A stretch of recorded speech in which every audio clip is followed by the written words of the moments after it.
Vamos ter que ver como se comporta, né? Realmente, tem que estar com o pé no chão. Acho que a ideia é trabalhar muito bem os custos esse ano, né, cara? Com Tem uma certeza. planilha interessante, a margem de rentabilidade está ótima, né? Agora, Com certeza. beleza. Estamos online já, né, pessoal? Bacana. Vamos aguardando o pessoal aí que vai chegando. E vamos falando aí sobre as plantas de cobertura já já. Mas é um ano muito diferente, né, para o agro. Por mais que a gente veja, o produtor está assistindo de camarote, na verdade, essa alta de grãos, né, porque ninguém tem mais grão. Exatamente. Esse que é o grande problema. Então, tu vê as trades aí buscando grão de tudo quanto é jeito, né? Eles querem grão e não tem, ninguém tem. Não sei onde vai dar isso aí. Vamos observar como que vai o mercado, né? E a demanda, né? Como é que está a relação de insumos aí na região de vocês? Subiu muito? O ano passado a gente estava muito preocupado com a safra americana, né? E esse ano já deu uma mudada aí nos olhares, né?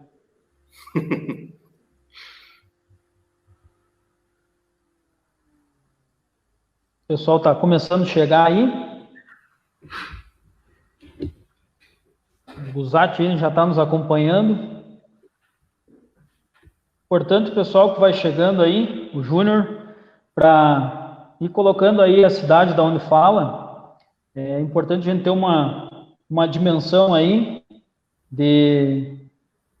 da área que nós estamos abrangendo, né, com a live, e para a gente personalizar ao máximo os assuntos pertinentes para todos, né? Então, o Chico chegou aí também. Um grande abraço, Chico.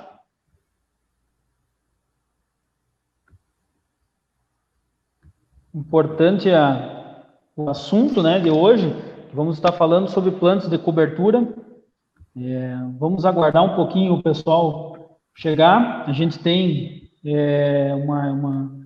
realmente é um assunto do momento, né? É um assunto que o produtor está presente e que é interessante para o produtor estar adotando.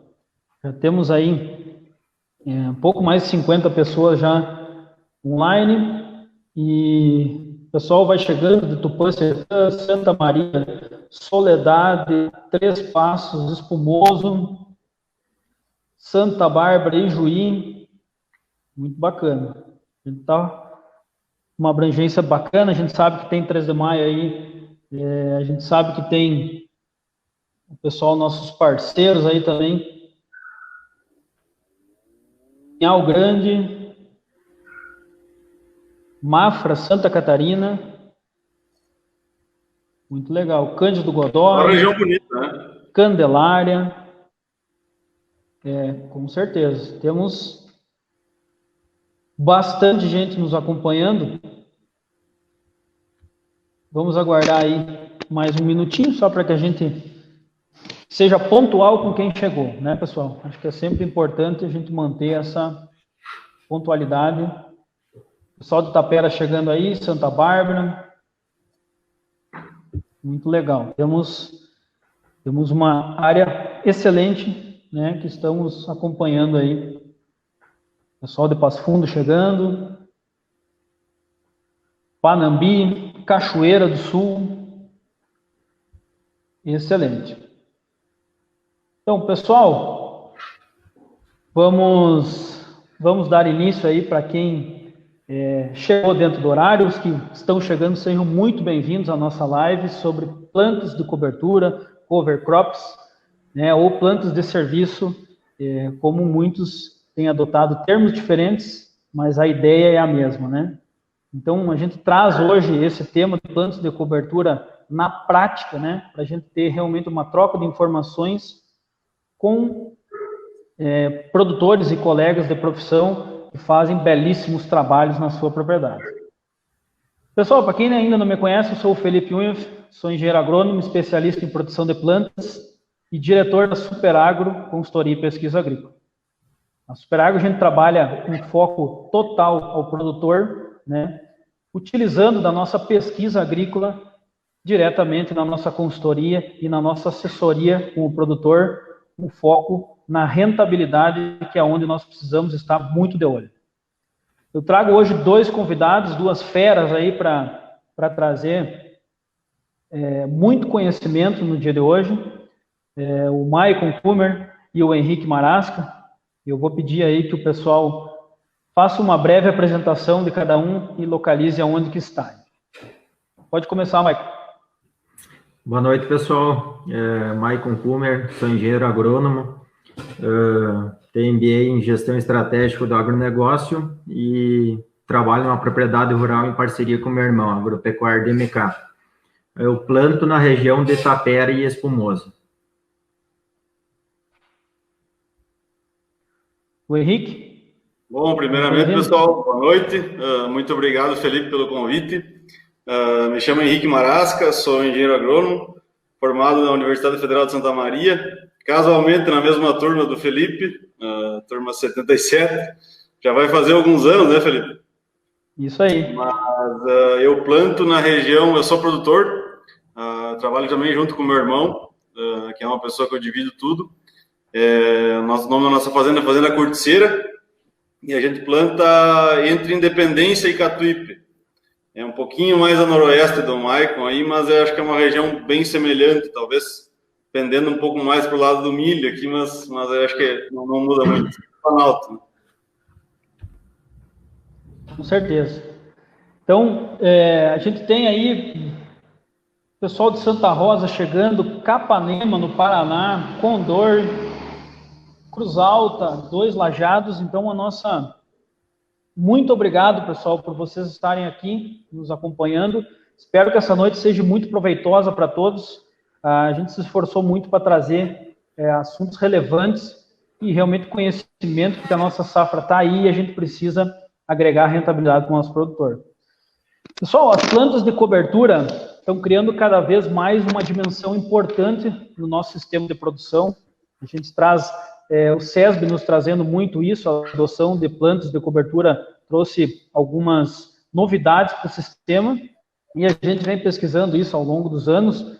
E eu queria começar a nossa live trazendo um pouquinho da ideia, pessoal, de que a gente traz a nossa rentabilidade do verão, a gente constrói no inverno. Seja através dos nossos planos de cobertura, seja através do nosso trigo, da nossa cevada, mas é o inverno que nos provém a rentabilidade. E começando um pouco com essa ideia, pessoal, essa pergunta, eu quero lembrar que muitas vezes a gente tem a ideia de que um produto vai trazer a revolução, de que aquele produto vai salvar, de que aquela cultivar específica vai nos trazer algo incrível no ano. Mas a gente constrói uma produtividade através de manejo. E dentre esses manejos, alguns a gente já comentou aqui, e como a gente tem a pesquisa, nós sabemos que a construção do solo e o uso de plantas de cobertura ou um sistema de produção eficiente, já batemos muito na outra live, é o que traz muito resultado para o produtor. Pensando um pouco nisso, eu gostaria de trocar uma ideia e entender um pouquinho como que vocês adotam um sistema de produção, e aí a gente já fica com o nosso telespectador justamente isso, né? Nós temos uma live de plantas de cobertura, mas isso vai muito além das plantas, nós temos um sistema realmente de produção importante de ser implantado. Então, eu queria realmente perguntar, aí primeiro para o Henrique, depois para o Maicon, como vocês trabalham isso nas propriedades, como é a adoção de plantas de cobertura e de um sistema de produção eficiente. Eu acho que é bem isso, Felipe. Eu acho que um ponto importante para a gente falar é tu olhar o sistema como um todo, né? Eu sei que isso parece fácil, mas não é tão fácil, né? Tu tem que olhar o sistema de produção, tu tem que olhar a cultura de cobertura, ela tem que te trazer algum benefício para a tua cultura principal. Dentre esses benefícios, por exemplo, a plantabilidade, que é uma coisa que eu acho que tem que ser preconizada quando tu fala em cultura de cobertura. Ela tem que te dar uma condição perfeita de plantio, e isso envolve desde a umidade do solo até a fase que tu maneja ela, né? Então, eu acho que aí entra muito a cultura de cobertura, seja para controle de planta daninha, seja para controle de pragas também, né? E tem sistemas que se adapta a certa cobertura que não adapta para outro sistema, né? A gente vinha falando antes, por exemplo, do nabo em pré-soja, né? Que a gente não tem visto resultado. Eu também acho que não é por aí, sabe? A gente tem que pegar outro caminho. E a gente sempre tenta fazer culturas de cobertura e sempre tenta olhar muito também o lado financeiro, né? Que essa cultura de cobertura, no fim do dia, ela tem que te deixar um resultado superior às outras culturas. E para começar a falar, assim, eu acho que é muito importante a gente falar que eu penso muito numa propriedade equilibrada, sabe? Que numa propriedade equilibrada tem que ter uma parte de cobertura que seja para rolar, ou seja para te fazer manejo nela. Passa muito, para mim, pelo milho. Eu sei que muitas propriedades têm dificuldade de trabalhar com milho, por questão de clima, por questão de cultura e tal. E o milho, ele te dá uma janela muito interessante para trabalhar com planta de cobertura, né? Que tu sai de um soja, e aí tu coloca uma planta de cobertura eficiente para plantio de milho, e tu tem essa janela de inverno agora para manejar ela. E aí tu tem correção de solo, pode fazer um monte de coisa, né? E também do nosso velho trigo, né? Nosso velho trigo também é uma cultura que hoje, com esses valores de preço de grão aí, que tudo tá interessante, né? Ele se torna uma planta muito eficiente como pré-plantio de soja, por exemplo, porque tem a chance de dar uma rentabilidade interessante, né? E mesmo assim te acumular uma boa palha, uma boa palhada, uma matéria orgânica eficiente. Então eu vejo muito do equilíbrio, assim, sabe? Tem espaço para tudo, a gente não pode nem ir só para um lado e nem só para o outro lado. Perfeito, Henrique. Antes de passar a palavra para o Maicon, eu queria pedir para o pessoal aí, quem usa planta de cobertura, digita 1 no nosso chat aí, para a gente entender o nível de adoção aí. Maicon, da mesma forma, como vocês veem as plantas de cobertura e qual é o objetivo que vocês têm, né, com a adoção das plantas de cobertura dentro da propriedade? Não, funciona a bosta. Boa noite a todos. Só vocês três. Totalmente. Boa noite a todos. Desculpa aqui o microfone. A gente enxerga as plantas de cobertura como um sistema dentro da propriedade. Ela vem a agregar, tanto no sistema trigo, como no sistema soja, que é mais adotado aqui na nossa propriedade. No milho, com certeza, também ela vem com benefícios muito grandes. E, como produtor rural, a gente não pode pensar só em custo, né? Que mas a planta de cobertura não está me gerando renda. Ela vai gerar essa renda no futuro, né? Vai trazer incremento de produtividade na cultura sucessora. Então, as plantas de cobertura, elas melhoram várias características físicas, químicas e biológicas aí que se comenta muito. Ciclagem de nutrientes, né? A biologia do solo, proteção do solo, a grosso modo, a caixa d'água, né, que vai aumentar a retenção de água no solo, vai cada vez crescer esses fatores aí e vai melhorar para a planta ou a cultura sucessora, no caso, né? Então, a gente tem bastante dados, assim, que foram feitos aqui dentro da nossa propriedade, já são 3 anos de análises, que a gente verificou algumas coberturas melhores, outras... Eu não posso dizer que uma cobertura é melhor do que a outra, porque depende muito da realidade de cada propriedade. O que cada produtor busca, se ele busca um incremento de palhada, incremento de matéria orgânica, descompactação do solo, e são vários os fatores, né? Então, cada propriedade tem uma realidade. E hoje aqui eu tenho alguns dados que eu vou passar para vocês que são relacionados às plantas de coberturas utilizadas na nossa propriedade aqui. Que no caso foi feito há 2 safras atrás um comparativo entre 4 tipos de cobertura. um consórcio de aveia com azevém, uma aveia ucraniana pura e um consórcio de aveia, nabo, centeio e ervilhaca. E esse mesmo consórcio, a gente fez adubando ele.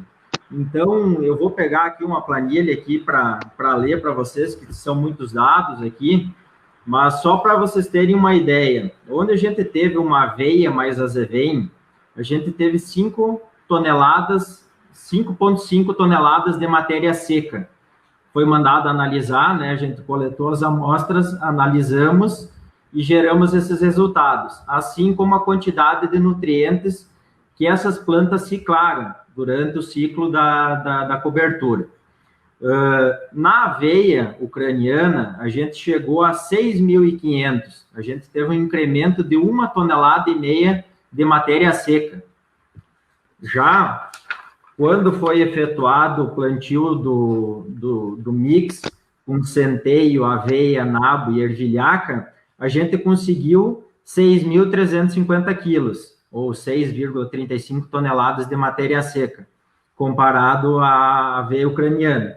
E quando se incrementou a adubação dentro do sistema, para fazer um manejo de sistema, já foi colocado fósforo no inverno, pensando no verão, a gente teve um incremento maior de matéria seca, chegando a 7,15 toneladas de matéria seca nessa cobertura.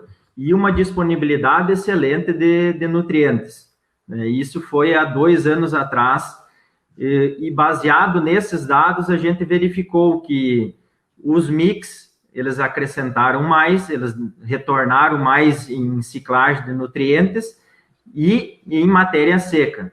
E no próximo ano a gente efetuou daí um outro manejo, que foi feito com centeio, aveia e ervilhaca, também sendo adubado com fósforo nessa cultura, e a gente usou MAP 150 quilogramas.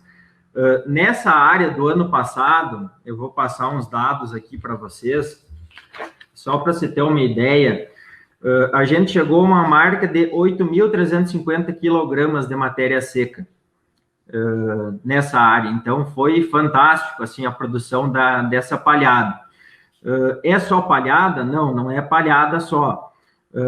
De nutrientes que a gente, essa cobertura ciclou durante o ciclo, a gente teve 125 quilogramas por hectare de nitrogênio, 21 quilogramas de fósforo, 209 quilogramas de potássio, 209 quilogramas de potássio, frisar bem esse número aí, é fantástico, 50 quilogramas de cálcio.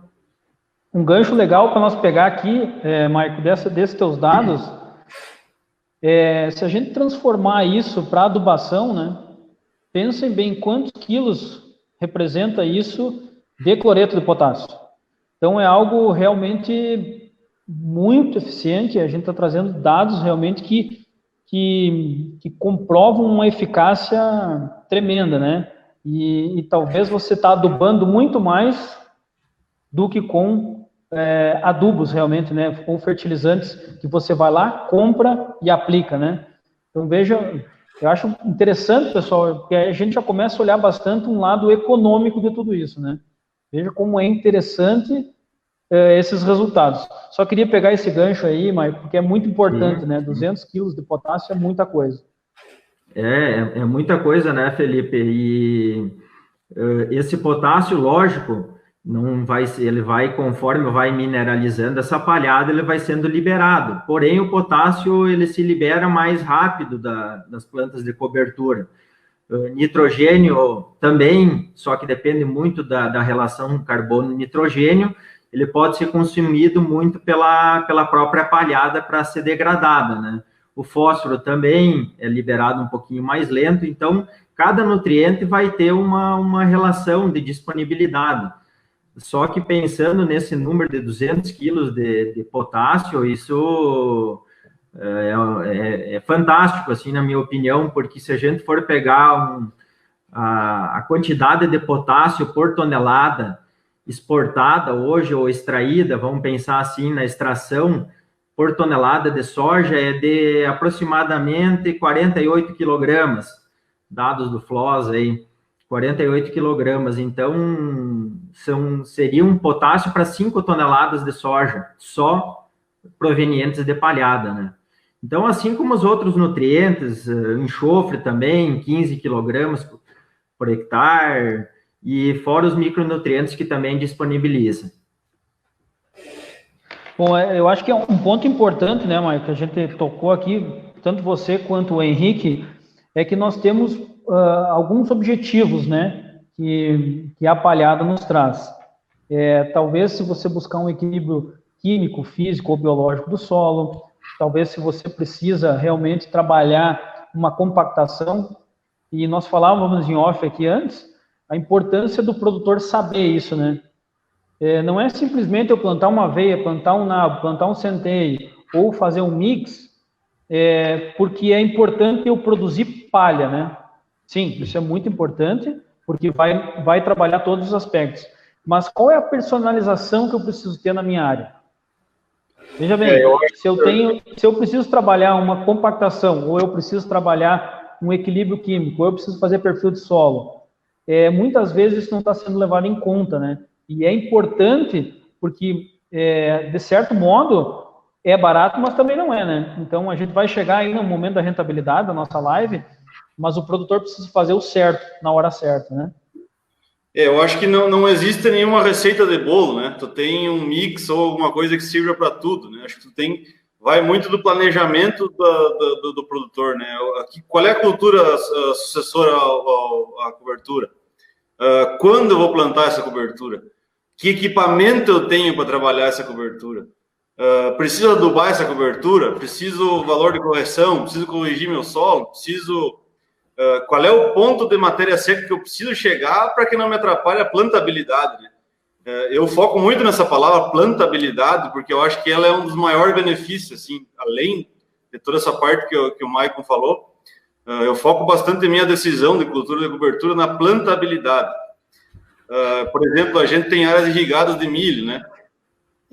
Eu não gosto, por exemplo, de gramínea em sucessão a plantio de milho, qualquer tipo de gramínea, qualquer sucessão de aveia. Por quê? Porque a gente entra o agosto plantando numa condição geralmente de umidade mais difícil de secar, o solo ainda está frio, e tu tem uma palhada de aveia, por exemplo, junto com o nabo, junto com a ervilhaca, ela te traz mais problema do que benefício, sabe? Então, claro que aí tu tem uma ervilhaca pura, tu tem várias coisas que tu pode fazer para fazer uma palhada boa, por exemplo, de uma ervilhaca pura, numa área de milho irrigado. Então não é só mix, né? Tem muitas culturas que talvez tu trabalhando elas puras, te dão uma cobertura muito eficiente, e a ciclagem de nitrogênio e potássio eu não tenho isso em dados, mas para a cultura do milho é muito interessante, né? Então eu acho que isso é primordial, assim, de planejar quando eu quero plantar a minha cultura principal, quando eu preciso plantar a minha cultura de cobertura para ter essa condição que eu quero, e a plantabilidade em cima dela, porque tu perder planta de milho, soja está indo nesse caminho, né? Tu perder planta hoje, tu começou mal. E aí eu acho que a máquina tem que ter a condição ideal de trabalhar naquele momento, naquele dia, para aquela situação. Eu acho que isso tu tem que cuidar muito, sabe, na hora de escolher a planta de cobertura. O equipamento que tu tem para trabalhar ela, eu tenho um rolo faca, é diferente, eu posso deixar ela desenvolver um pouco mais. Eu não tenho, eu vou rolar, por exemplo, não precisa ser só equipamento caro, né? Tu tem, por exemplo, esses dias eu vi uma foto do Felipe aí, muito interessante, rolando um centeio com um pneu, né? E é muito interessante, porque de repente tu não precisa de equipamento de 120, 140 mil reais para fazer uma cobertura eficiente. Tu pode ter na tua propriedade alguma situação que tu pode fazer com muito menos custo isso, né? Então, eu acho que não existe receita de bolo. Tem que parar, pensar o que eu preciso, o que eu quero, que época eu quero plantar, que cultura eu quero plantar. Acho que vai muito disso também. Eu acho que entra muito, né, Henrique, nisso que você falou, a personalização, né? Ou seja, você trabalhar justamente focado num sistema global da tua propriedade, né? Não simplesmente focar, agora eu vou pensar no soja, e agora eu vou pensar na cobertura, e assim por diante. Não, a gente tem que pensar o sistema como um todo. O que cada um vai agregar, né, dentro dos sistemas e as limitações. Como tu falou muito na questão de palhada, né? ou de plantabilidade e a interação desses dois, como que tu vê como um ponto essencial para que você tenha uma boa plantabilidade? A gente hoje trabalha muito forte com a questão da construção da produtividade, ou seja, você plantou, emergiu a lavoura, você tem um teto máximo onde você vai chegar. A partir desse momento, você começa a perder a produtividade. E isso é um fato, né? O que fizemos antes é o que conta. Por isso que eu iniciei essa live comentando justamente sobre isso. Nós ganhamos o dinheiro no inverno, né? Ou o que fizemos antes da cultura. Qual que é a preocupação que vocês têm justamente com isso? Com plantabilidade, com rolar a cobertura? E como que você monta os seus sistemas de produção? E aí eu queria direcionar para ti e depois, Michael, da mesma forma. Primeiro isso. Isso, vai lá. Não, eu acho que assim, eu preconizo, por exemplo, nas minhas coberturas, o tempo para te trabalhar ela. Eu, por exemplo, eu descarto a hipótese de ter plantio no verde. Eu acho que isso nós não temos mais espaço, pelo menos na nossa região, que as janelas são curtas de plantio, porque o plantio do verde, tu tem, por mais que tenha alguns resultados de pesquisa que mostram que, por exemplo, plantio de trigo em cima do nabo verde dá resultado. Mas assim, tu tem um problema, tu traz alguns problemas junto disso, que um deles é a plantabilidade, que tu perde um pouco, né? Se tu não tem uma palhada totalmente dessecada, totalmente... E principalmente, cara, manejo de praga e de planta daninha. Porque se tu vai plantar no verde, tu tem um azevenho ali no meio que tu não conseguiu controlar, tu tem um percevejo no milho que tu vai perder uma planta de milho, tu tem uma lagartinha que tá ali no nabo que tu não conseguiu controlar direito. Então, o manejo antecipado, ele te dá essa plantabilidade. Né? Por mais que tu tenha uma matéria seca bem interessante, se tu manejar ela antecipadamente, seja com o rolo, deitando ela, seja com qualquer tipo de manejo, eu acho que de 30 a 45 dias antes do plantio, o manejo é essencial, assim, para te ter uma plantabilidade boa. Porque tu vê hoje o que a gente paga no valor da semente, né, de milho, tanto de soja, está indo no mesmo caminho. É muito caro perder planta, é extremamente caro perder planta. E tu compra a melhor plantadeira, tu investe muito nisso aí, tu tem o sistema de vácuo, tu trata bem a tua semente, tu bota tudo que tem que botar, e aí chega na hora de plantar, tu não tem a melhor condição para plantar. E até com o rolo, por exemplo, né? Se tu rolar num dia muito úmido, o Michael deve saber também, se tu rolar num dia muito úmido, tu compacta aquela camada de 0 a 5 centímetros ali, e aí a cultura de cobertura se torna mais ruim do que bom para ti, né? Então esse planejamento, essa antecedência, esse saber o que está fazendo na hora certa, né? Eu acho que é muito importante. Michael. Pessoal, assim, ó, eu vou mostrar um pouquinho, falar um pouco do manejo que a gente adota aqui. Eu comentei um pouquinho das características, né? A gente avaliou vários tipos de coberturas e para nossa realidade de cobertura para plantio soja, a gente optou por fazer o mix de aveia, centeio e ervilhaca, para misturar aí famílias diferentes e benefícios diferentes. A gente sabe que o centeio e a ervilhaca são suscetíveis a nematóide. Quando tu coloca uma aveia junto nessa mistura, ela vai acabar suprimindo nematóides. Então, eu achei que o casamento dessas três culturas ficou bem interessante, tanto em teores de matéria seca, como todos os outros benefícios, relação carbono-nitrogênio. A palhada é uma palhada que dura muito. O centeio, tu vai ver no outro inverno, vai estar lá o centeio ainda.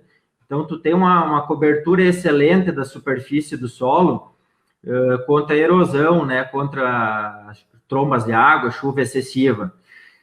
Assim, ó, pessoal, em relação ao manejo, assim como o Henrique falou, a gente tem que ter cuidado. Tu plantar em cima de uma palhada de 8 toneladas de matéria seca não é fácil.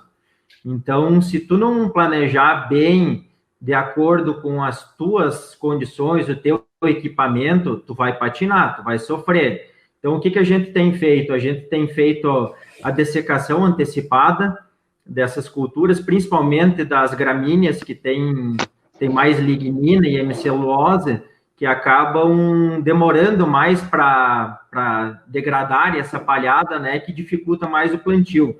Então, vou dar um exemplo desse ano, a gente manejou com graminicida, a gente manejou mês passado já o graminicida, e agora foi feito, em setembro, foi feito a dessecação com glifosato e 2,4-D, pensando em controle daí da ervilhaca e de algumas plantas daninhas de folha larga, vamos citar a buva, que é o nosso principal problema, para tu também ter esse controle antecipado, né? Daí é feita a rolagem e, se necessário, se faz uma complementação antes do plantio, mas pelos dados e experiência dos outros anos, a gente não teve a necessidade.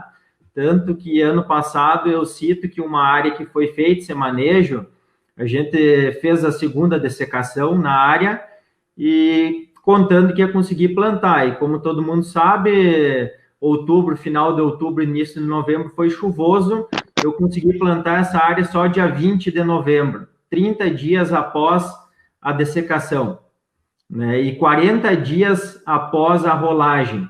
Então, essa palhada estava degradando já, estava uma palha solta, que a plantadeira corria, ela andava bem tranquila, não tinha nenhum problema de embuchamento. E esses 30 dias que ficou nesse vazio, essa planta de cobertura, ela fez uma camada protetora que não veio invasora, né? Então, 30 dias a área ficou exposta, e isso é uma pergunta, assim, que muitos produtores me perguntam. Tá, mas tu vai fazer a dessecação assim cedo, tu vai rolar e... Por que tu não espera mais antes do plantio? Porque pode vir invasora. Se tu fizer um manejo de acordo, manejando bem essa tua dessecação e essa tua rolagem, tu não vai ter problema de invasora. Tanto que eu tenho um exemplo de uma área ano passado que ficou 30 dias paradinha lá, sem nada, sem entrar com herbicida, e não nasceu uma invasora. Só a palhada fez o trabalho de supressão a essas invasoras, né? Então, acho que isso é uma coisa muito importante. Dessecação antecipada, um mix ou uma cultura solteira, né, com 5, 6, 7, 8 toneladas, como eu cheguei de matéria seca, tu tem que pensar em 40, 50 dias antes do plantio já começar a manejar ela. Isso, exatamente. E aí vem a importância do planejamento também, né, Maicon? Porque, que a gente falou, tu conseguiu levar essa área para o plantio no final de novembro, né? Aí a importância de tu adequar a cultivar de soja certa para te não perder tudo que tu ganhou na cultura de cobertura por atrasar esse plantio dessa cultivar de soja, né? Tu sabe, por exemplo, todo mundo sabe que tem cultivares que vão melhor no cedo e melhor no tarde, né? Aí, por exemplo, vamos citar um exemplo, eu tenho uma Zeus. Todo mundo sabe que a cultivar Zeus, final de outubro, início de novembro, é a janela cheia dela, né? E aí, por exemplo, eu botei cobertura lá, dessequei dia 15 de outubro e quero plantar Zeus dia 30 de outubro. Tu não vai conseguir. Tu vai ter que levar ela para o final de novembro. Aí, então, a importância de tu planejar, cultivar certa e a hora certa de fazer o manejo para te entrar com essa cultivar, explorar o máximo dela, né? Que eu acho que é isso que nós temos que chegar, né? Nós temos que ter a cultura de cobertura que te permita explorar o máximo disso. Com certeza é muito importante esse momento, né, que você tem. E a gente percebe que algumas pessoas já estão comentando isso. O fato é que você tendo uma boa cobertura, uma planta de cobertura realmente estabelecida de uma forma eficiente, como o Maicon comentou, você vai ter uma supressão interessante de plantas daninhas. E esse ponto da antecipação vai muito também do tipo de cobertura que você tem. Talvez... Como a gente comentou antes, não existe regra né, uma receita de bolo. Se você rolar um nabo 45 dias antes, você vai ter problema, né? Você não vai ter mais nada lá naquela área. Agora, ao passo que se você deixar, como o Maicon falou, um centeio, que é realmente uma cobertura persistente no solo, para rolar 20 dias antes de plantar, você vai ter problemas também. Então, a receita de bolo, pessoal, não existe. Você vai ter que trabalhar o seu sistema para a sua área, para entender qual é o momento que você quer plantar, para entender quando você quer, qual a cultivar que você tem, que momento você vai plantar para obter o máximo de rendimento. Eu acho que tanto o Henrique quanto o Maicon foram muito felizes nesses comentários, porque nós temos que juntar todas as ideias para que a planta de cobertura realmente traga esse resultado. E lembrando, né, pessoal, que a planta tem todo esse tempo de mineralização, tem todo o tempo de decomposição para estar liberando novamente para a cultura subsequente. Então, alguns cuidados são necessários também. Quando você tem uma presença muito forte de gramíneas, né, você vai estar com um pouquinho de problema aí se você deixar para manejar muito em cima do plantio. Ao passo que também com leguminosas muito cedo, você vai estar perdendo o benefício dessa planta de cobertura. Com certeza. Aí nessa questão de aproveitamento dos nutrientes, né, da cultura de cobertura, tu vai ter que tomar uma decisão, né? Tu vai ter que, obviamente, se tu deixar ela acumular o máximo possível de matéria seca e dessecar o máximo possível mais perto do plantio, tu vai ter um aproveitamento de nutrientes melhor dela, né?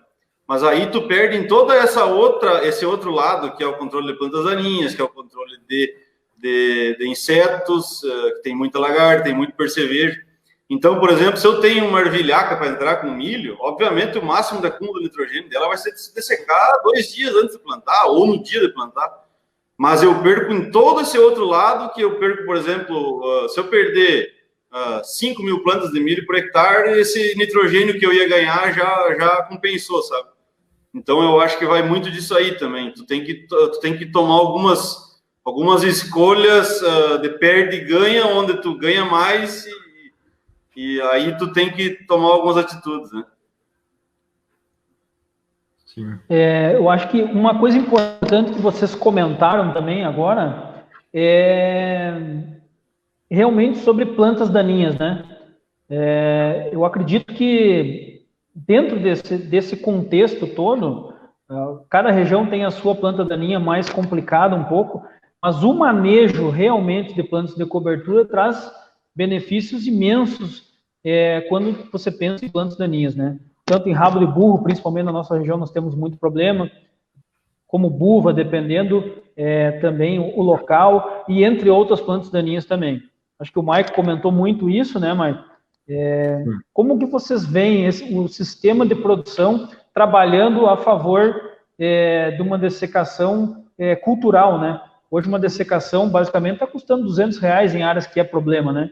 Então veja bem, onde é que está o custo aí da planta de cobertura, né? Sim. Então como que vocês veem isso? Assim, a Felipe, só comentando ali, eu vi que alguém perguntou ali, eles queriam saber as proporções. Então, foi utilizado 33 quilogramas de aveia preta, 22 quilogramas de centeio e 16 quilogramas de ervilhaca no mix, totalizando 71 quilogramas por hectare. Esse mix eu fiz em casa mesmo, né? Eu sei que tem empresas que vendem pronto essas misturas aí, mas vai de cada um aí. Eu fiz o meu na propriedade. Em relação a essa questão de manejo de invasoras, Felipe, eu sempre friso que quando tu vai fazer uma cobertura dessa, tu tem que fazer ela no limpo, primeiramente, né? Tu não pode deixar, vamos pensar, a buva, até mesmo soja guacho, vir no meio dessa cultura, porque quando tu coloca uma leguminosa, tu vai botar uma ervilhaca, uma ervilha, ou até mesmo uma crucífera, ou nabo, tu não consegue manejar folha larga no inverno. Então, o que tu tem que fazer? Tu tem que implantar ela no limpo. Então, a gente sempre faz uma dessecação bem feita, pensando em eliminar essas invasores de folha larga, porque depois tu não consegue fazer mais. Daí, quando tu implanta a cobertura, a própria cobertura vai suprimindo elas. Então, tu não tem problema. Agora, quando tu implanta essa cobertura, ou esse mix, né, no caso, numa área suja, né, que não foi manejada anteriormente, tu vai ter problema, né, com certeza. Daí tu já vai chegar lá no final do ciclo, a buva vai estar grande, outras invasores de folha larga também, e tu vai sofrer um pouco mais para manejar. Então, eu sempre recomendo desseca, faz o mix, faz o plantio, esse mix ou essa cobertura, eles vão fazer esse trabalho de suprimir essas invasoras, e posteriormente tu fazer esse manejo de dessecação bem antecipada pré-plantio, né? Desseca, rola, e se tiver necessidade, desseca de novo ali, alguma coisa às vezes pode sobrar, porque a gente sabe que é bastante palhada, então tem o efeito guarda-chuva. a gente pode aproveitar também nesse segundo manejo de dessecação, sempre monitorar, né? Quando tu tem ervilhaca, tu tem problema de percevejo, tem lagarta, né? Lagarta rosca, espodóptera, que gostam mais dessas culturas. Então, tu tem que estar um pouquinho de olho aí nessa área aí para não se assustar depois quando implantar o soja, né? E eu vejo que o custo com a cobertura é menor do que se tu fosse estar manejando com químicos, né? Especificamente uma área de pousio, que tu vai ter aí folha estreita, folha larga, de difícil controle e fora de estágio quando tu for manejar a dessecação. Aí tu pode frisar até mais do que nós e essa questão dos custos, mas a gente sabe que é altíssimo, né? O custo para tu manejar uma área que não tem cobertura, né? Que fica num pousio. Importante, Maicon, a gente salientar que toda a cobertura, seja ela pousio, seja umas plantas de cobertura, você vai ter que ter manejo, né? Isso é importante. É importante a gente ter essa noção, porque a gente já viu isso acontecer, né? E você tem proliferação de insetos nessas áreas e acaba representando um problema na frente se você descuidar. Então, isso é necessário manejar. Mas, ao passo que quando você tem problemas graves com plantas daninhas, hoje uma área de pousio, além de você não ter cobertura de solo, você ter uma maior ação no verão, você não formou a caixa d'água para segurar a água no inverno, você tem uma maior temperatura, e além disso você tem pouca palhada para proteção, né? E plantas daninhas, problemas na área, veja bem, isso vai representar um custo muito grande. Quando a gente pensa em buvas grandes, né? Nós temos realmente um problema grave e está custando mais de R$200 uma dessecação. Ao passo que quando você tem rabo de burro também na área, você também está chegando muito próximo a R$200 e dependendo da dimensão do problema, mais que isso. Então, numa média dos nossos ensaios, nós temos um custo de estabelecimento, aí entre todos os sistemas de produção, né, em torno de R$150, R$160. Obviamente que o mix não está nesse valor, né? Mas a média, né, dos sistemas de produção que a gente pesquisa aqui, entre plantas sozinhas e mix, está em torno de R$150. Então, veja bem, você já tem um ganho financeiro somente em cima disso, né? Porque a dessecação do mix é mais simples, né? E requer produtos mais baratos. Hoje nós temos um glifosato que talvez vai ter que custar R$30, R$40. Quem trabalha com 2,4-D vai tá com custo aí, dependendo da dose, de R$15 a R$20 também. Então, você tem um equilíbrio entre o gasto da planta de cobertura quando você conta a dessecação em áreas problemas. E tem N benefícios a mais, né? Eu queria dizer aqui, pessoal, que quanto ao ponto de você manejar as plantas de cobertura, eu acho muito importante a gente lembrar que quando você desseca a cobertura ou rola ela não começa a simplesmente, imediatamente, a disponibilizar todos os nutrientes. Isso ocorre um processo de degradação e isso leva tempo para que aconteça. Mesmo em leguminosas, né, ou plantas de rápida decomposição, isso não é do dia para a noite que acontece. Então, acho que é importante a gente ter isso em mente também, porque o sistema de produção leva em consideração isso, né? Só uma pergunta bem interessante. Pode falar aí. Uma pergunta bem interessante aqui, Felipe, sobre o nabo, né? O nabo, ele é uma cultura. Ele perguntou do mofo branco, né? Em áreas com infestação do mofo branco, deve-se não usar o nabo, né? Eu acho que aí sim, né? Aí liga a luzinha vermelha, né? O mofo branco é uma doença que é caríssima para controlar. Os fungicidas para controlar elas são muito caros. E muito difícil, né, de ter um controle bom em regiões principalmente de alta altitude, de 500, 600 metros para cima, regiões de clima mais ameno, né? Então, ele é hospedeiro de mofo branco, então eu acho que nessa situação aí vem a importância de não ter a receita do bolo, né? Tu não pode ter uma situação para tudo. Tira o nabo fora. Se eu tenho mofo branco, ligou a luzinha vermelha, tira o nabo fora. Tem outras culturas mais interessantes. Sobre o nabo, tem uma particularidadezinha. Eu gosto muito do nabo para situações que tu precisa um acúmulo rápido de matéria seca. que tu tem uma janela muito pequena para trabalhar. Por exemplo, para mim aqui, onde eu encaixo o nabo, eu tenho pivô, onde eu planto milho e planto alguma safrinha, ou soja, ou girassol, e o ano que vem eu vou entrar com milho de novo, porque com esses preços de milho e tem a situação de pivô e tal, e a gente sabe que para a área de pivô, o milho é o que mais responde à irrigação, né? E aí, quando eu vou entrar com milho de novo, eu jogo o nabo de avião no soja lourando. E aí sim, aí tu tem aquela explosão de matéria seca que o nabo te dá, e eu preciso rapidez, eu preciso que em 40 dias ele tenha uma matéria seca interessante para mim dessecar ele e plantar milho de novo. Aí eu gosto muito do nabo. Mas a plantabilidade em cima do nabo, ela não é das melhores. Se tu comparar, por exemplo, nabo com ervilhaca, a ervilhaca tem uma plantabilidade muito superior ao nabo. Então, eu acho que esse é um ponto interessante para falar. Mas, voltando a responder a pergunta, onde tem mofo branco, tira o nabo. Tira o nabo, que não vale a pena a gente correr o risco, né, de multiplicar o mofo branco. Eu acho que esse é um ponto importante, né, Henrique? Porque, realmente, esse é um ponto de atenção muito forte, né? Quem tem esse problema de mofo branco realmente é algo importantíssimo, né? O produtor não aumentar esse problema, porque ele realmente é o benefício que a cultura pode te trazer, realmente vai te diminuir, a planta de cobertura vai te diminuir o potencial da soja e drasticamente.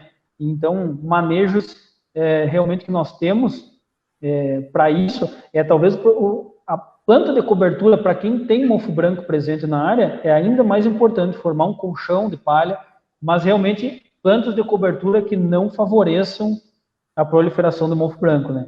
Isso é vital para que ocorra de uma forma, você não tenha problema posterior, né? É isso que nós falamos. A planta de cobertura tem que gerar benefícios e não problemas. E aí a receita de bolo pode te deixar em sérios problemas se você seguir simplesmente a moda, né? Ou aquele produto que todo mundo comenta que é interessante. Mas será que no teu sistema de produção, na tua área, para as tuas condições ou para os teus objetivos, é aquilo que vai resolver? Então, acho muito importante ficar essa reflexão, né?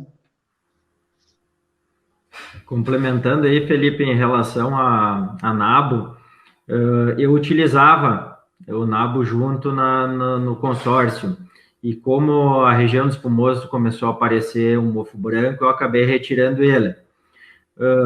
A gente sabe que o mofo ele vai iniciar na floração. Se tu não tiver uma ervilhaca junto, até tu poderia manejar ele antecipado no meio dessa cobertura. Vamos dar um exemplo, uma aveia consorciada com nabo. Quando o nabo começar a florescer, tu vai lá e maneja ele, né? E deixa vir a aveia. Ele já vai ter feito uma parte do benefício para essa cobertura. Mas também, sempre tendo cuidado, né, com a questão do mofo, se tem histórico na área, eu não aconselho usar, eu também retirei nesse tipo de situação. E ali eu vi uma pergunta que o pessoal pediu e pergunta muito assim, tá, mas e como é que a gente faz? Rola e depois desseca, depois rola? O que eu tenho de experiência assim, ó, não existe uma receita de bolo. Vai depender muito de cada área, de cada cobertura, de como é que está essa cobertura. O que eu tenho feito? Eu tenho feito um manejo de dessecação e logo após eu tenho feito a rolagem. E se tiver necessidade, eu faço mais um manejo de dessecação pré-plantio, no caso, né? Ali 5 a 10 dias aí antes do plantio. E tem alguns colegas também, produtores, que fizeram já o trabalho oposto, né? Vou citar um exemplo de um colega que ele plantou centeio com ervilhaca. Então, ele manejou essa ervilhaca com graminicida no cedo, deixou ela subir, o centeio parou e a ervilhaca foi crescendo, né? Foi se desenvolvendo. Chegou no ponto máximo dela, em plena floração, ali ela fez praticamente todo o benefício, ele rola, né, essa ervilhaca verde. E daí, de 10 a 15 dias antes do plantio, ele efetua uma dessecação. Claro que tu vai ter que cuidar muito da questão de praga, muito o que tem de invasoras embaixo aí dessa cobertura da ervilhaca, né? Ela vai suprimir bastante coisa. Mas pode que aconteça alguns escapes aí que o produtor tem que ficar meio de olho. Então, eu não acho que tem uma receita de bolo específica. Eu, particularmente, eu sempre dou a preferência de tu dessecar primeiro e depois rolar. Porque daí tu não vai quebrar os vasos, né, onde a planta vai absorver esse herbicida, pode ter algum escape. E geralmente tu desseca e rola meio em seguida, né? Enquanto ela está ainda um pouquinho verde, 24, 48 horas após a dessecação, tu já começa a fazer a rolagem. Eu até cito um exemplo esse ano, que a gente fez a dessecação, começou a rolagem e começou agora essas chuvas.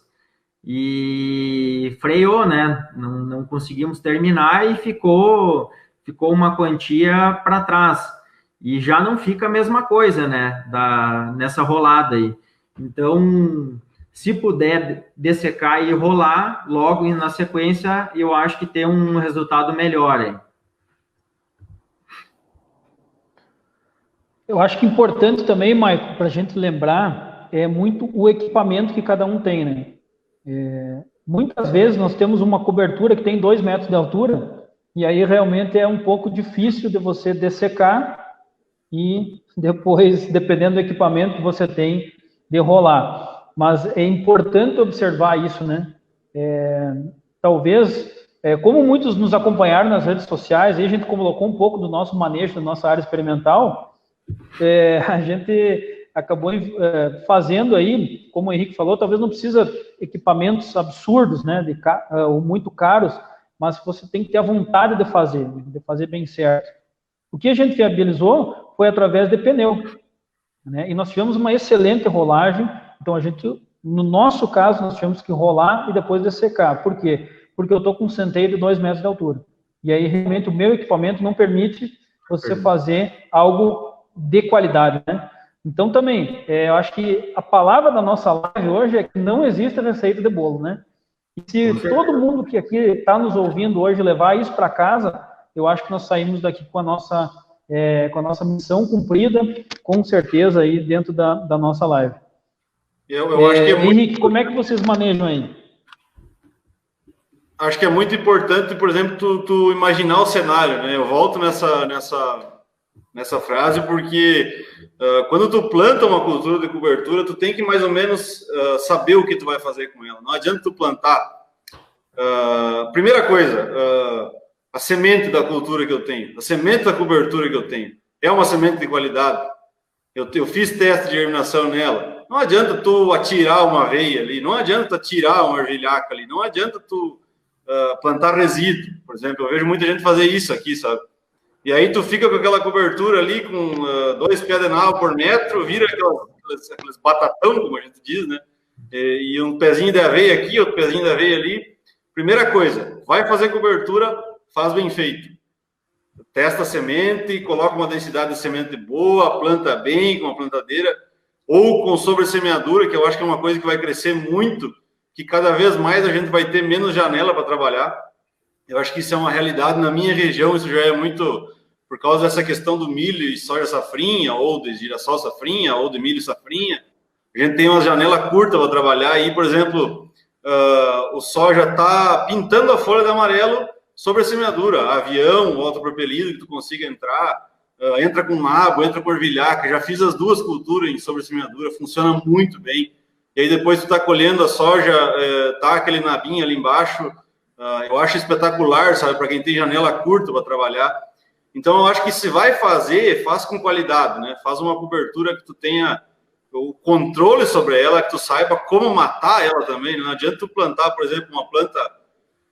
eu vejo, por exemplo, muita gente cometeu alguns erros bastante grandes com aveia de verão, que tu deixa ela sementar e depois ela vira um inso na lavoura. Então, tu tem que saber o manejo certo dela ali, para ter o ponto certo dela não sementar, para não virar um problema na tua soja também, né? Então, acho que isso é muito interessante, tu saber o que fazer, né? Saber, tem informação, comprei a semente, eu vou atrás da informação, essa espécie aqui funciona melhor assim, essa outra melhor assim. Acho que é bem por isso, é bem isso aí mesmo. Acho que um ponto importante, Henrique, que você trouxe também, é que um ponto para manejar as plantas de cobertura é justamente esse que você falou. esse é um dos critérios da tomada de decisão de manejar ou não, de dessecar ou não, ou de rolar ou não, né?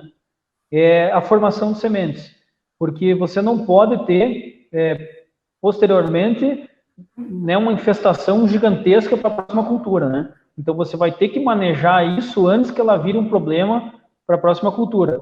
Então, aqui trazendo um pouquinho para o pessoal, esse é um critério, pessoal, de que momento você tem que interferir na sua planta de cobertura. Claro que aí nós temos que lembrar que lá atrás nós temos que ter pensado quando que eu plantei, quando que ela vai gerar sementes, e quando que eu preciso manejar a cultura para plantar a minha próxima safra. Veja bem, isso faz parte de um sistema de produção eficiente, onde você junta 365 dias no ano plantas de cobertura ou culturas comerciais. Mas a grande questão é como que a gente mantém isso, né? Não é fácil você ter 365 dias no ano plantas produzindo raízes e palha na sua lavoura. Essa é a meta. Esse é onde nós precisamos chegar, esse é o objetivo. E ainda ganhar dinheiro. Também é sobre... Exatamente. Tendo rentabilidade, né, Henrique? Eu acho que essa é a principal meta que todo produtor tem. Acho que a busca desenfreada por produtividades onde você investe mais do que colhe não tem sentido nenhum, né? Isso muitas vezes foi buscado errado, né, de uma forma errada, mas hoje o que interessa é quanto gastou e quanto sobrou e se foi eficiente essa sobra, né? E pensando um pouco nisso, como que vocês veem a questão do custo, né, da planta de cobertura dentro do encaixe e em que tamanho de área vocês utilizam isso ou acham que é economicamente viável trazer um manejo de plantas de cobertura dentro da área? Pessoal, assim, ó, aqui na nossa propriedade a gente tem feito praticamente 30% é trigo no inverno, 30% é mix e 30% é aveia, né? Sendo que aveia preta ou aveia branca, uma parte para colher, uma parte só para cobertura, né? Eu acho que é interessante, um dado interessante, mas isso vai depender da realidade de cada um, né? Se o cara quer plantar mais trigo, quer plantar cevada, ele tem que ver o que está mais positivo para ele naquele momento, o que pode dar mais retorno. Em relação ao custo do mix, um mix caseiro aí vai gerar na faixa de R$150 por hectare. Se tu for comprar, aí acredito que vai ser um pouco mais caro, acima de 200, dependendo também do mix que for implantado, né? Então, tem esse custo, esses R$150. Plantio, tu tem que considerar que se tu não fosse plantar um mix, tu ia plantar uma aveia, porque pousio eu nem considero mais como... Pousio hoje é prejuízo certo na lavoura, né? Tu deixar uma lavoura em pousio, tu tá perdendo. Isso aí a gente não precisa mais entrar nesse tema aí. Tu vai entrar com o plantio, tu vai entrar com o manejo de herbicida, tu vai ter esses outros gastos, né? Então, entre tu gastar só com uma aveia, ou só com nabo, ou com mix, daí tu tem que ver o que é melhor para a realidade dentro da propriedade.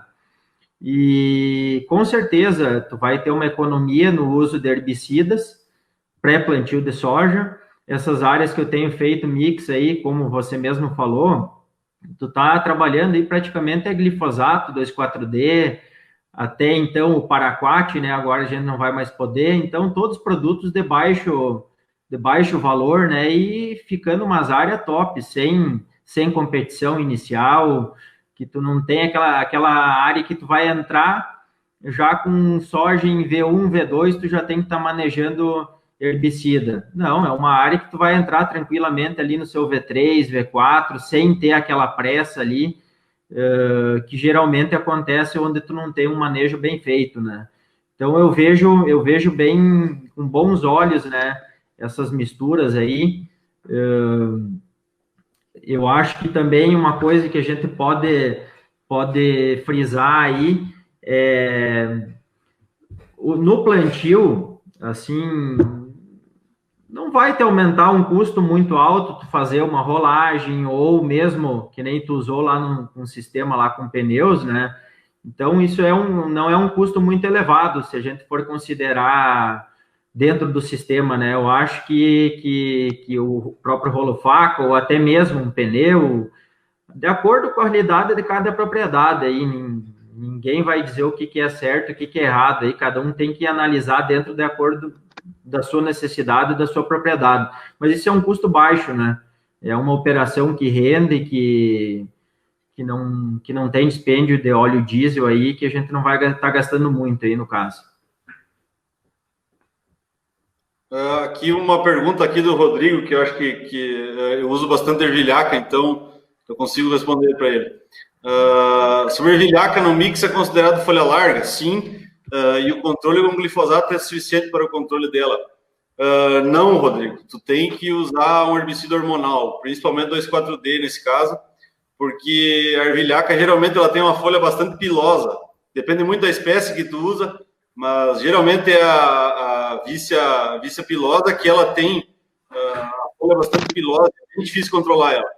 Mas com 2,4-D, em questão de 1 litro, 1,2 litro, a gente tem um controle muito eficiente dela. Então já entra com isso aí para te ter um controle eficiente. E sobre essa parte econômica aí, o que eu gostaria de falar é assim, nenhuma atitude que tu tomar na tua lavoura vai te incrementar em 20% de produtividade. Acho que isso a gente tem que meio que tirar da cabeça, sabe? Você tem que olhar para a média da tua propriedade, o que eu estou colhendo, quando o clima não me atrapalha, quando está seco, quando não está seco, quando dá tudo certo. E são essas pequenas atitudes, eu colocar uma cultura de cobertura, eu manejar ela eficiente, que vão te dar esse aumento de produção, né? A gente não pode sonhar, por exemplo, olhar o SESB lá, 140 sacos, eu estou colhendo 70 e vou botar uma cultura de cobertura, vou subir para 120. Não é assim, né? Eu acho que a gente muitas vezes é tentador olhar, né, para esses 120, para esses 130, mas a gente tem que ir construindo isso ao longo dos anos e acertando a cultura de cobertura aqui. Não, mas para mim serviu essa cultura de cobertura aqui. Aqui o André falou do trigo morisco, eu não tenho experiência com ele, mas eu sei que é uma cultura promissora, eu já vi o pessoal trabalhar aí, eu não conheço muito pouco dela, não tem muito na região, mas já ouvi falar. Então tu tem que ir montando isso, né? Algo que tu vai montando, mas a gente não pode sonhar com explosão de produtividade assim, com um ano, como vocês falaram antes, né? Ele vai mineralizando, vai melhorando a área, outro ano tu bota um trigo, outro ano tu faz um milho, e aí tu vai construindo ela. Eu acho que é muito importante são esses atentar para alguns detalhes. Quanto à pergunta do colega do trigo morisco, o trigo morisco ele é muito bom em solubilizar fósforo, né? Tem associação com micorrizas e através dos seus exudatos também ele solubiliza bastante fósforo. Então é uma ótima planta de cobertura. Quanto a trazer um pouquinho, pessoal, alguns resultados para vocês e talvez a gente materializar um pouco mais isso, né? A gente pesquisa sistemas de produção, como eu chamo, né? E o objetivo dessa live são plantas de cobertura. Essa é a terceira safra. Então, nós temos, em 2018, 2019, nós tivemos uma resposta, ou seja, Pousio versus 12 diferentes coberturas. Nós tivemos, na média, um incremento de 5 sacos, 5 e pouco. Já nesse ano mais seco, nós tivemos nos mesmos 12 sistemas de produção ou coberturas, nós tivemos um incremento de um pouco mais de 2 sacos.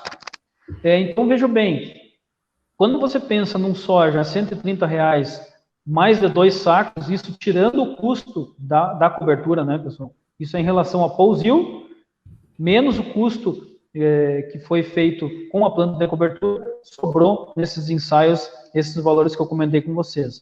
Isso numa média. Tivemos algumas plantas de cobertura que tiveram prejuízos, isso está dentro desse cálculo.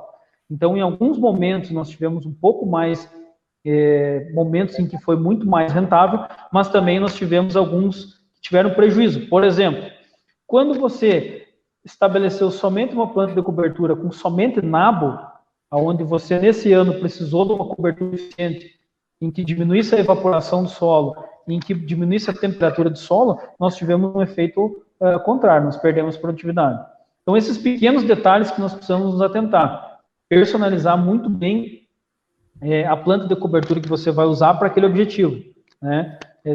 Qual que é? Rentabilidade, pessoal. Nós temos que chegar lá no final do nosso ciclo, né, ou no final do nosso sistema de produção e a conta fechar sempre positivo. Esse tem que ser o objetivo.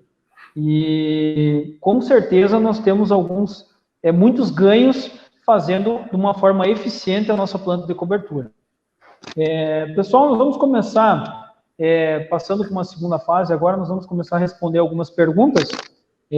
Já tem bastante. A gente quer agradecer aqui o pessoal que manteve durante muito tempo na live. Somos muito gratos à presença de todos. Então, o Carlos Eduardo, ele nos pergunta se existe diferença na qualidade do manejo entre rolo faca, tipo Catrina, e o rolo caseiro, feito com tronco, pneus ou outros itens. Eu gostaria de começar comentando um pouco que existe, Carlos, existe sim, porque o rolo faca tem como objetivo quebrar a planta, né? E no pneu você não tem essa eficiência ao longo de toda a planta para fazer a quebra, né? As facas, elas são programadas para ter uma distância correta, né? Para que realmente promova esse efeito e a planta não tente reestabelecer. Se você não tem um bom manejo com o tronco ou com o pneu, você pode ter plantas que ergam, e aí realmente você vai depender muito da dessecação. E aí eu gostaria da colaboração do Maicon e do Henrique, porque trabalhando aí com essa forma do rolo, com certeza vocês têm uma experiência muito bacana nisso. Para o Carlos, então, assim, eu já trabalhei com mais de uma marca de rolo, já trabalhei com pneu antigamente e hoje, atualmente, a gente adquiriu um Catrina. E, de fato, é bem isso que o Felipe comentou, como ele tem as navalhas dimensionadas certinho, tu pega, por exemplo, uma planta de centeio de 1,40 m de altura, tu vai ter 4 ou 5 seções de corte nela, né, que vai machacar ali o sistema condutor, e se essa planta quiser voltar a levantar, ela vai pender e vai acabar caindo. Então, a eficiência dele é muito boa. O rolo faca Catrina, assim como outras empresas também, é um equipamento muito, muito bom aí para a propriedade rural.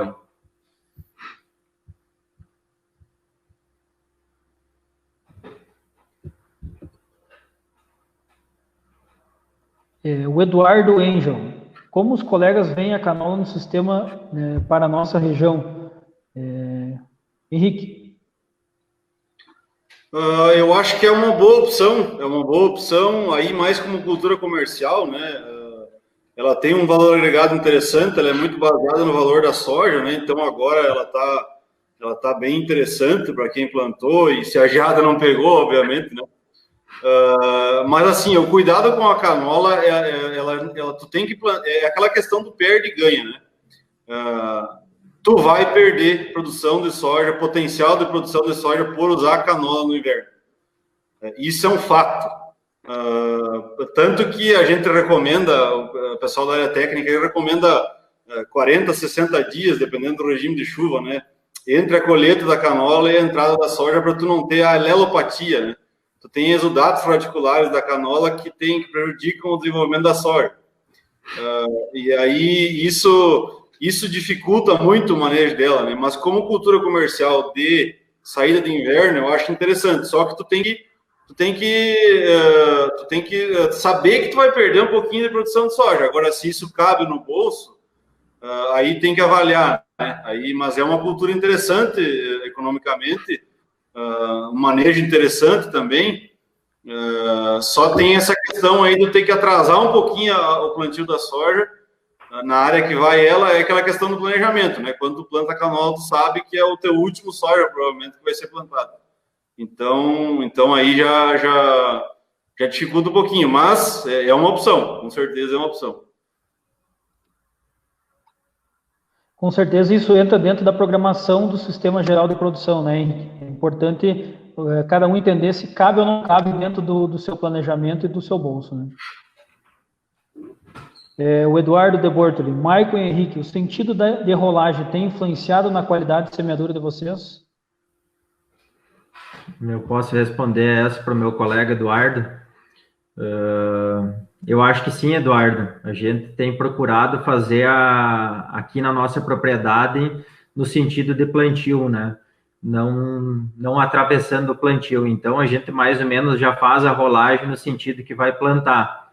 A gente observou, às vezes tu chega num canto, por exemplo, num bico, que tu não teve como fazer a rolagem no sentido, às vezes começa a fazer um pouco de monte.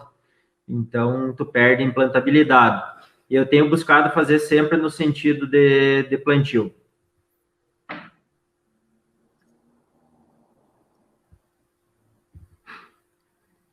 Henrique, você tem alguma experiência lá com a parte de rolagem? Eu acho que é bem por aí. Eu acho que isso que o Michael falou, eu concordo, é sentido de plantio. Depende muito do volume de palha, principalmente de gramínea que tu tem, né? Porque é ela que dificulta o plantio, é ela que embucha, né?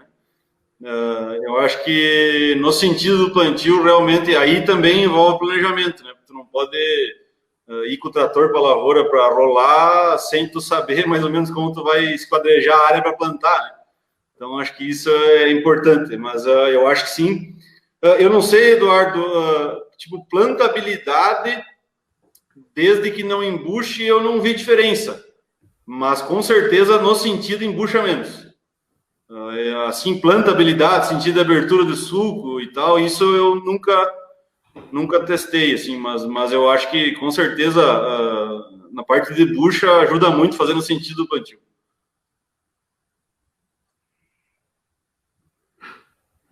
Vamos para a próxima. Cobertura de crotalária, alguma indicação aqui na região? Os colegas têm alguma experiência com crotalária?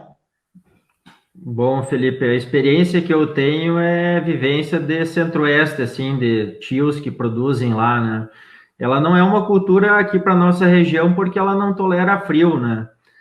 Talvez entraria num sistema milho e depois do milho tu colocar a crotalária, né, para dar tempo, mas assim, pós-soja não é viável, ela tem um ciclo longo e então ela não vai ter o benefício da crotalária, que não vai ter tempo, né?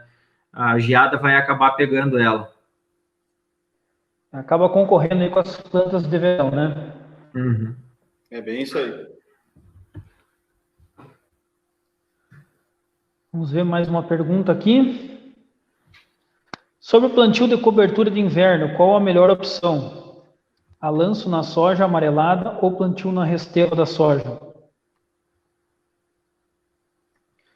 Bem, eu acho que, Christian, na minha visão, isso vai depender muito do teu planejamento e do teu sistema de plantio, né?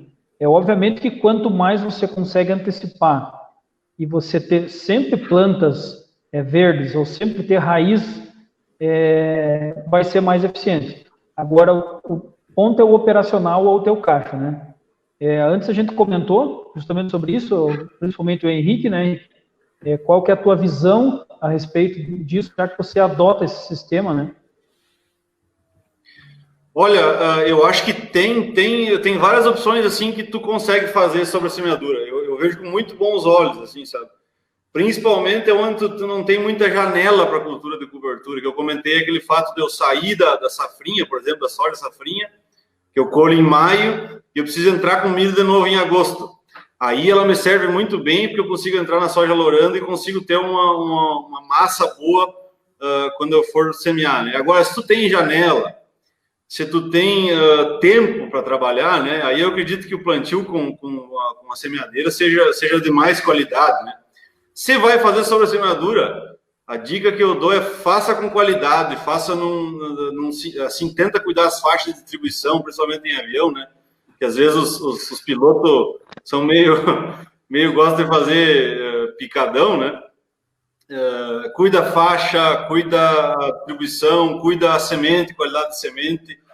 Mas eu vejo com bons olhos assim essa questão de tu diminuir a janela para fazer uma cobertura boa, né? Eu acho que tem situações que dá para usar muito. Agora, se tem janela de inverno para trabalhar, colhe e depois trabalha com a semeadeira, tu vai ter uma emergência melhor, sem dúvida. Um ponto importante também, Henrique, é a questão do número de sementes, né? Se você fizer sobre a semeadura, você vai ter que trabalhar uma quantidade de sementes um pouco maior para que você tenha esse fator de compensação entre aquilo que você vai perder no sistema, né? Com certeza você vai ter que entender aí qual que é o sistema mais eficiente para você. Muitas vezes nós temos também o peso dessas sementes que vão ser semeadas, né? No caso de um autopropelido, por exemplo, você talvez não vá conseguir fechar a faixa de aplicação, né? Então vai ter que entender muito cada sistema, né? Cada realidade de cada produtor. O Yuri, qual a importância do uso de pré-emergentes aliado à grande redução da emergência de plantas daninhas que as plantas de cobertura nos trazem, podendo até reduzir uma aplicação de glifosato na capina? Maicon. Eu acho importante tu trabalhar com pré-emergente, só que tu tem que ter um pouco de cuidado porque é bastante palha, né? Então, dependendo do produto, aí tu não vai conseguir chegar no solo, ele vai ficar bastante depositado sobre a palha. Mas é viável, eu tenho usado, né? Depende muito do que tu tem, o histórico de invasoras na tua área, que daí tu vai selecionar o melhor tipo de pré-emergente, né? Se é folha larga, se é folha estreita, o que tu tem o problema. E eu tenho usado e tenho tido resultado. Não sei se tu vai conseguir eliminar 100% daquela dessecação pós-plantio, né? Acredito que ainda talvez tenha que fazer. Mas em algumas situações tu vai acabar eliminando, né, essa aplicação de glifosato pós-plantio.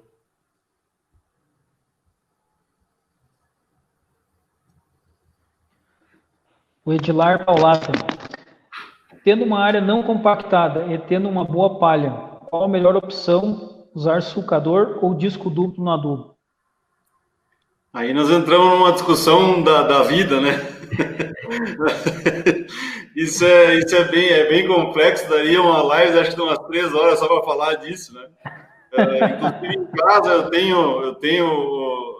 a gente discute bastante isso aí com o meu irmão agrônomo, que deve estar assistindo agora, o Thiago aí.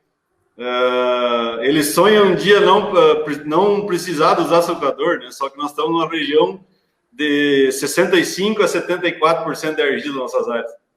Então, tu acaba tendo uma compactação superficial muito complicada, sabe? A gente tem bastante área irrigada, aí tu entra... Infelizmente, a gente tem que entrar com máquina quando não poderia entrar com máquina. Então, tu tem que quebrar aquela camada superficial hoje, né? Mas respondendo a pergunta dele, acho que depende muito da situação dele, né? Se ele está numa região mais arenosa, ele não colocou ali a região que ele está. Mas eu sou defensor ferrenho do sulcador para nossa região ainda. Ainda não vejo um futuro sem ele, assim. É difícil, mas quebrar aquela camada de resistência ali me parece que tem dado muito resultado, sabe? A gente já testou aí áreas com disco, tirar o sulcador e não tivemos um bom resultado, assim, principalmente na falta de chuva, né? Que tu não abre o espaço para as raízes se desenvolver. Então, depende muito da situação que ele está, mas eu sou defensor do sulcador. Para simplificar. Maicon. Eu também conheço o Edilar e as áreas dele, é a região aqui de Tapera e depois é Arroio Grande, na fronteira sul, né? Cada área vai ter uma realidade, né? Eu só não planto 100% da minha área com o facão afastado, com o sulcador, porque a região de Espumoso tem pedra, né? Então, a gente não consegue fazer esse manejo. Mas um comparativo ano passado, feito lado a lado, na minha propriedade, onde eu consegui plantar em Espumoso com o facão, numa resteva de trigo, comparado com o triplo disco, deu em média 2 plantas a menos emergida por metro, onde foi com o disco. Né? E assim, um exemplo também foi o sentido da aplicação na cultura do trigo, né? Onde pegava o rastro do velho do pulverizador, onde foi com o facão não falhou uma semente, e onde foi com o disco desenhou o rastro do pulverizador. Então, acho que aí já vai dando um significado, né? Mas depende, cada realidade, cada área é uma realidade, manejo, palhada. Eu sei que também, às vezes, nas áreas com muita palhada, o pessoal também sofre um pouco com o sulcador. Então, tem que analisar, mas assim, onde tu conseguir cortar um pouco mais, eu acho que a gente tem uma viabilidade bem interessante. Excelente. Com certeza, o sucador vai trazer muitos benefícios, mas como a gente comentou antes, né? Acho que o importante é você imaginar a condição futura e entender se ele vai servir para cumprir toda a demanda que você vai ter, né? Pessoal, eu queria saber, a nossa próxima live será sobre como diminuir os custos da lavoura. Eu queria que vocês digitassem aí se você acha interessante esse tema e se você gostaria de participar aí conosco. Por favor, digite no chat para quem gostaria dessa live.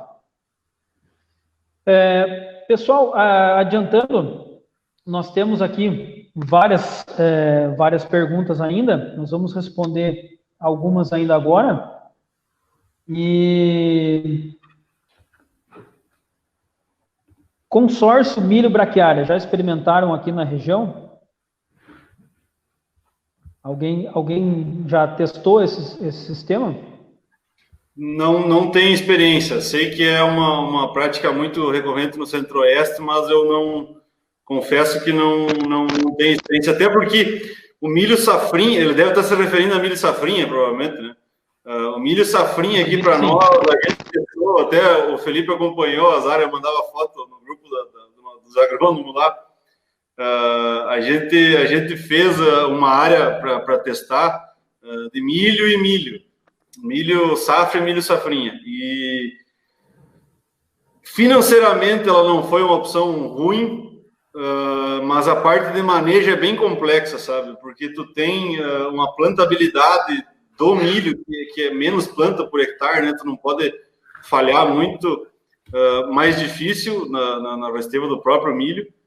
E o nosso projeto foi um projeto piloto dentro da fazenda, assim, a gente vai entrar com milho de novo, entrou com milho de novo agora, 15 dias atrás. Então é um pivô que eu fiz milho, e aí vou entrar com soja safrinha depois. Então são 3 milhos, né? A gente está encontrando um pouco de dificuldade, assim, não, é um projeto, é algo que a gente está desenvolvendo e tal. Mas daí, então já respondendo a pergunta dele, o milho safrinha é bem difícil na nossa região. A gente tem dificuldade em plantar ele. Por qualidade de grão de colheita, tem no junho e julho, agosto muito úmido, muito frio, ele demora muito para secar. O secador, se tem secador, tu demora dias secando um milho safrinha, é bem complicado. Então, é bem difícil aqui. A partir do pressuposto também da safrinha, né, Henrique, essa braquiária vai sofrer um pouco com a geada, né? Ou com o frio para se desenvolver. Então, isso pode ser um problema. Pensando talvez numa safra normal, eu não vi esse sistema aqui para nós. Até a gente está tentando desenvolver alguma coisa, porque nós temos confinamento e isso, a gente acaba tendo a necessidade de plantar milho para silagem, mas nós gostaríamos de ter algo implantado. Então, nesse ano eu vou testar alguma coisa com milheto, né, que para nós aqui talvez se adapte um pouco melhor, mas realmente não acredito que para a safrinha esse tipo de cobertura seja um pouco complicado, né, e para a safra vai muito do sistema de produção, se vai ter cultura posterior ou não, ou se o foco é tentar viabilizar aí um perfil de solo, outra vez estabelecimento de plantas verdes sempre, né, aí isso realmente seria interessante.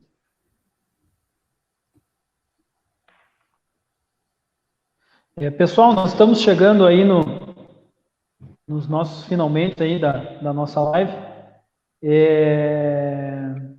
Eu gostaria de agradecer a todos que nos acompanharam aqui nessa noite. Realmente uma troca de informações muito importante. A gente sabe que infelizmente a gente não conseguiu responder todas as perguntas do chat, mas logo vamos estar com mais lives aí para tirar as dúvidas do produtor. Gostaria de agradecer muito ao Maicon e ao Henrique, e com certeza a experiência de vocês e todo o conhecimento prático da lavoura realmente agregou muito na nossa live. Esse era o objetivo de hoje, né? A gente viu que as perguntas realmente foram práticas e a gente tentou ser o mais prático possível, mas também despertar aquele olhar no produtor de buscar personalização, de buscar realmente entender o seu sistema de produção e não simplesmente olhar a lavoura parte por parte e entender isso de forma isolada.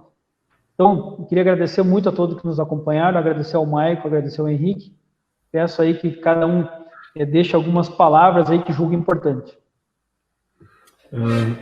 Eu agradeço também, Felipe, quando tu me convidou para fazer parte aí. Eu sempre deixei bem claro que a gente está aí para trocar informações, né? E tanto que esses dados aí a gente pode depois, tu pode passar para o pessoal e divulgar no teu Facebook, aí, se o pessoal quiser ver a quantidade de nutrientes que cada mix disponibilizou, né? A gente pode estar passando aí para o pessoal, né? E a gente agradece a todos, né, por participarem aí, por trocarem ideias. A gente diz que não é um detentor do conhecimento, né, mas a gente está buscando o conhecimento. Então, cada ano a gente está fazendo um teste na propriedade, está avaliando, porque a agricultura é uma coisa que ela muda, é dinâmica, né? A gente não controla ela, então cada situação é uma situação. E como foi frisado, se eu puder deixar uma mensagem, é essa, que assim que na agricultura não tem uma receita de bolo. Cada produtor, cada propriedade, cada região vai ter uma realidade, né? E ele tem que tentar adequar da melhor forma possível, né? Dentro das suas condições, né? Das suas características, né? Para ter bons resultados. As plantas de cobertura é uma ferramenta muito importante, tem vários benefícios, como perguntado, é proteção, é melhorar, é descompactar, é ciclagem de nutrientes. Ela faz todas essas funções, só que daí tu vai adequar de acordo com a tua realidade. E façam testes nas propriedades aí, vão trabalhando, vão vendo, vão mudando, vão testando, rola, desseca, maneja, mistura. Eu acho que a gente tem que ter criatividade aí e trocar essas informações, que cada vez mais a gente vai buscar resultado positivo e retorno econômico, né, que é o que todos nós buscamos nas propriedades. Da minha parte também, só agradecer a todo mundo que assistiu aí, vendo dois agricultores e um consultor compartilhar a experiência, né, que é o que a gente faz, a gente aprende junto. Eu já aprendi muito com o Felipe, garanto que ele também já aprendeu muito comigo, e o Maicon também. Então eu acho que isso é o grande sentimento, né, a gente evoluir junto, aprender junto, a gente aprende com as perguntas, a gente aprende vendo. Agradecer ao Felipe pelo convite, ao Maicon pela parceria, deixar um abraço à minha família, que me permite fazer todos esses testes,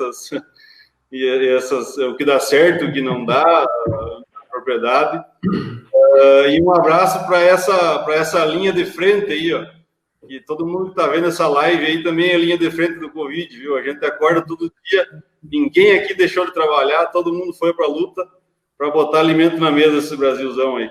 Enquanto muita gente estava parado, nós estava lá. Com certeza, excelente. Com certeza, só temos a agradecer. Pessoal, continue nos acompanhando, nós vamos ter uma série interessante de lives. Toda terça-feira, às 19 horas, nós vamos estar com um tema novo para estar trazendo para o produtor, essa discussão, como o produtor trazer rentabilidade nas diversas áreas. Esse é o nosso compromisso realmente, como empresa, como consultoria, como pesquisa, que vai estar agregando novas formas do produtor ter rentabilidade. Fica aqui um grande abraço a todos e continue nos acompanhando aqui no nosso canal, nas nossas páginas na internet, no nosso Instagram da Superagro, que sempre a gente divulga muita informação da nossa pesquisa e a gente traz sempre um olhar diferente aí para o produtor buscar a sua produtividade, a sua rentabilidade. Um grande abraço a todos, foi um prazer estar aqui com vocês essa noite.